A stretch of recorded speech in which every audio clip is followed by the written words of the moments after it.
Kepala tadi Raiko Rodriguez, Racic, Dejan Racic, Hoki Caraka! Salto memukau dari pemuda berumur 21 tahun ini.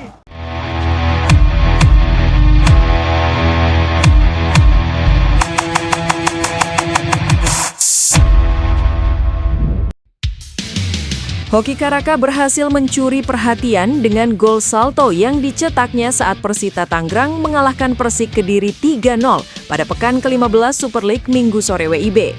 Hoki mencetak 2 dari 3 gol kemenangan Persita atas Persik. 1 gol lainnya dijaringkan oleh Eber Besa. Dari 2 gol yang dicetak, gol kedua ke gawang Persik spesial buat Hoki. Ini karena penggawa Timnas Indonesia U23 di SEA Games itu mencetak gol dengan cara yang sulit.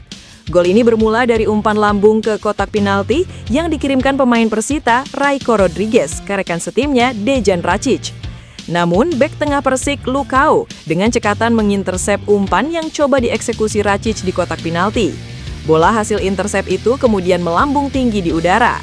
Hoki yang juga berada di kotak penalti membuat keputusan cepat dengan melakukan tendangan salto. Bola yang ditendang oleh Hoki lebih dulu memantul ke tanah, lalu kemudian masuk ke gawang Persik tanpa mampu dibendung oleh kiper Leonardo Navaccio. Gol indah yang dicetak oleh Hoki disambut gembira oleh rekan setim dan supporter. Para pemain Persik bahkan langsung mengerubungi Hoki usai mencetak gol indah tersebut. 2 gol yang dicetak Hoki ke gawang Persik membuat dirinya sejauh ini telah mencetak 3 gol dan memberikan assist buat pendekar Cisadane, julukan Persita. Langkah awal Timnas Indonesia untuk menaklukkan Asia Tenggara akan segera ditentukan di Jakarta. Ibu kota secara resmi telah ditunjuk sebagai tuan rumah drawing atau pengundian fase grup Piala AFF 2026 yang akan digelar pada 15 Januari 2026 mendatang. Momen ini menjadi sangat krusial bukan hanya untuk mengetahui siapa saja lawan yang akan dihadapi, tetapi juga karena menandai dimulainya sebuah era baru yang penuh harapan bagi skuad Garuda. Piala AFF 2026 akan menjadi panggung bagi nahkoda baru Timnas Indonesia yang saat ini sedang dalam proses seleksi akhir oleh PSSI. Beban dan ekspektasi besar langsing disematkan di pundaknya demi memutus kutukan spesialis runner-up dan membawa pulang trofi untuk pertama kalinya. Namun sang pelatih baru tidak akan berjuang sendirian. Ia akan dimanjakan dengan sebuah kemewahan yang jarang didapat oleh para pendahulunya. Pergeseran jadwal turnamen ke 24 Juli sampai 26 Agustus 2026 adalah sebuah anugerah. Periode musim panas ini bertepatan dengan masa libur kompetisi di Eropa. Artinya, Timnas Indonesia berpeluang besar untuk tampil dengan kekuatan penuh, memanggil semua talenta terbaiknya yang merumput di luar negeri tanpa terhalang izin klub.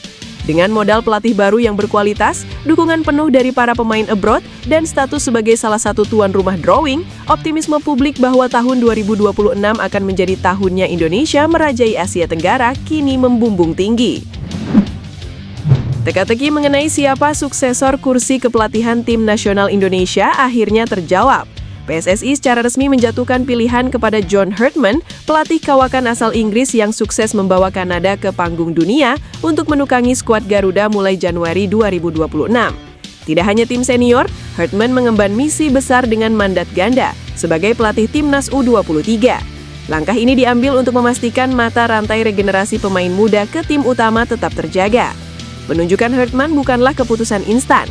Direktur Teknik PSSI, Alexander Zuirs, sebelumnya telah mewawancarai 2 kandidat kuat, John Herdman dan asisten manajer Liverpool Giovanni Van Bronckhorst. PSSI akhirnya memilih Herdman karena rekam jejaknya yang dianggap mewah dan paling sesuai dengan statuta PSSI 2025. Secara teknis, pemilihan Herdman dianggap sebagai langkah aman karena kemiripan taktiknya dengan mantan pelatih Indonesia Shin Tae-yong. PSSI dijadwalkan akan meresmikan status Herdman pekan depan setelah proses finalisasi kontrak terkait nilai, target, dan bonus rampung.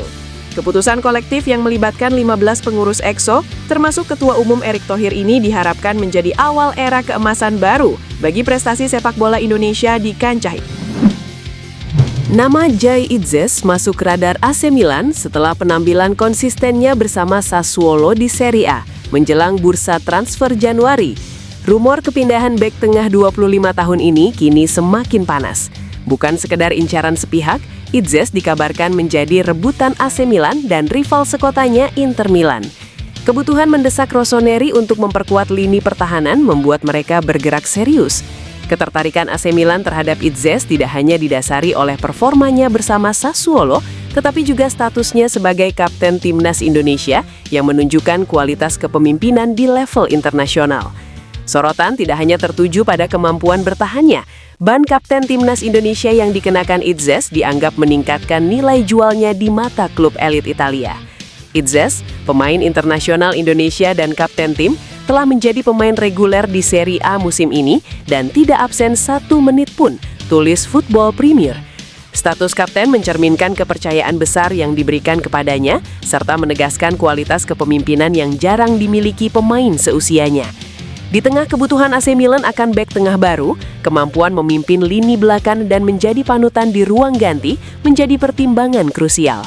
Sejak bergabung dengan Sassuolo dari Venezia pada musim panas lalu, Itzes langsung menjadi pilihan utama di jantung pertahanan dan tercatat tidak pernah absen 1 menit pun di Serie A musim ini. Ia dikenal tenang, disiplin, serta memiliki kemampuan membaca permainan dengan baik.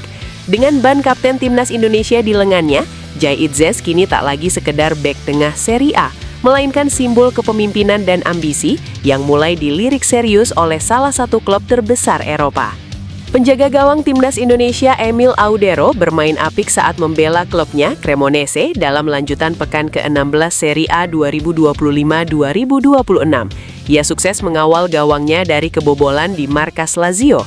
Cremonese sukses menahan imbang tanpa gol tuan rumah Lazio di Stadion Olimpico Roma Minggu dini hari WIB. Emil Audero masih dipercaya mengawal gawang Cremonese sejak menit awal. Mantan penjaga gawang Inter Milan itu pun mampu menjawab kepercayaan tersebut dengan performa gemilang. Menariknya, kiper 28 tahun itu layak menjadi pemain terbaik dalam pertandingan kali ini. Setidaknya, Emil Audero berhasil menggagalkan 2 peluang bagus yang diperoleh Lazio. Dia menepis bola hasil sundulan Valentin Castellanos pada menit ke-50 dan bola hasil tendangan keras Adam Marusic menit ke-79. Menjalani pertandingan ke-12 bersama Cremonese, Emil Audero tampil dengan percaya diri. Ratingnya oleh Footmob mencapai 7,9 dalam pertandingan kontra Lazio, angka paling tinggi ketimbang pemain-pemain lain. Sepanjang 90 menit permainan, Emil Audero melakukan 2 kali penyelamatan krusial untuk menghindarkan gawangnya dari kebobolan, lalu 2 kali menangkap atau menguasai bola lambung, 1 kali melakukan diving save, 1 saves in the box, 1 tinjuan bola, hingga 13 kali recoveries. Kendati gagal membantu timnya membawa pulang 3 poin dari lawatan ke kandang tim elang ibu kota, penampilan Emil Audero menjadi yang terbaik. Mendapatkan nilai 7,8 versi Footmob, penjaga gawang 28 tahun tersebut dinobatkan sebagai Man of the Match. Dengan demikian, Emil Audero telah mencatat clean sheet yang kelima hingga pekan ke-16 Serie A. Semakin memperkukuh posisinya sebagai satu di antara kiper dengan penampilan apik musim ini. PSSI akhirnya menjatuhkan pilihan kepada John Herdman untuk melanjutkan estafet kepemimpinan sebagai juru taktik timnas Indonesia. Mantan pelatih tim nasional Kanada berpaspor Inggris tersebut dipastikan akan mulai menukangi skuad Garuda pada Januari 2026. Tidak hanya berfokus pada tim senior, Herdman juga diberikan tanggung jawab memimpin skuad Indonesia U23. Langkah ini diambil demi melanggengkan proses regenerasi pemain muda agar berjalan mulus ke tim utama. Kepastian ini dikonfirmasi langsung oleh Exco PSSI, Ahmad Riyad. Penunjukan Herdman merupakan hasil keputusan kolektif kolegial yang melibatkan 15 pengurus Exco PSSI, termasuk Ketua Umum Erick Thohir, serta Wakil Ketua Umum Zainuddin Amali dan Ratu Tisha Destria. Rencananya, PSSI akan mengumumkan peresmian Herdman pada pekan depan. Saat ini federasi tengah merampungkan finalisasi kontrak sang pelatih. Pembahasan mencakup durasi kerja, nilai kontrak, serta kesepakatan mengenai target dan bonus berdasarkan pencapaian prestasi tim.